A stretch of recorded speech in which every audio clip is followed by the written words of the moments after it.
Samson's life and fall, strength, weakness, and the God who redeems. A Nazirite judge with a turbulent heart. The days of the judges were dark in Israel's history. The people stumbled in cycles of rebellion, oppression, and deliverance. Yet in this cycle arose one of the most famous and paradoxical figures, Samson, a man of extraordinary strength and extraordinary weakness. A child of promise. Samson's story began before his birth.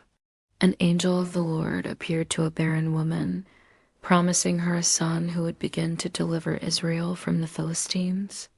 This child was to be set apart as a Nazirite from birth, dedicated to God by strict vows. No wine or strong drink, no touching dead bodies, no cutting his hair. Samson was born not merely as a child of hope, but as an instrument of God's purpose. The rise of a strong judge. From his youth, the Spirit of the Lord stirred in Samson, giving him strength unlike any other. His feats became legendary, tearing apart a lion with his bare hands, striking down 1,000 Philistines with the jawbone of a donkey, carrying the gates of Gaza on his shoulders, hauling them to a hill far away. Samson embodied the power of God at work in a human vessel. Yet alongside his physical strength lay a spiritual and moral fragility, the snare of weakness. Samson's weakness was not in muscle but in desire. Time and again, he was led astray by relationships with Philistine women, disregarding God's call to remain set apart. His most infamous downfall came through Delilah, who pressed him relentlessly to reveal the secret of his strength. At last, weary of her persistence, Samson confessed, "No razor has ever been used on my head, because I have been a Nazirite dedicated to God from my mother's womb. If my head were shaved, my strength would leave me." Judges 16:17. Delilah betrayed him to the Philistines. His hair was cut, his strength vanished, and he was seized blinded, shackled, and forced to grind grain in prison. The mighty judge of Israel was reduced to humiliation, the God who redeems. But Samson's story did not end in disgrace. In the prison, his hair began to grow again, a quiet sign that God was not finished with him.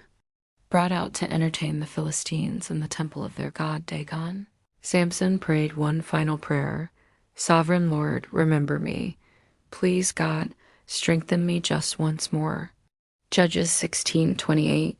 With renewed strength, he grasped the pillars of the temple and pulled them down, collapsing the building on himself and his enemies. In his death, Samson struck a greater blow against the Philistines than he had in his life. Themes in Samson's story.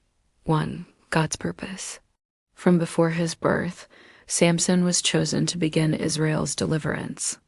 Despite his flaws, God's purpose stood firm. His plans are not thwarted by human weakness. 2. Human weakness. Samson's life highlights the peril of unchecked desire and pride. Though gifted with great strength, his failure to live faithfully to his calling brought him low. 3. Redemption. Even at his lowest, Samson turned back to God. His final act of faith shows that redemption is possible, and God can bring victory even through broken vessels. Conclusion. The paradox of strength and weakness. Samson's life is a tapestry of contradiction, great feats and great failures, divine power and human frailty. He reminds us that true strength does not lie in physical might or human ability, but in dependence on God. In the end, Samson's story is less about a man who failed, and more about a God who remained faithful, working through weakness, redeeming brokenness, and fulfilling his purposes in ways that surpass human understanding.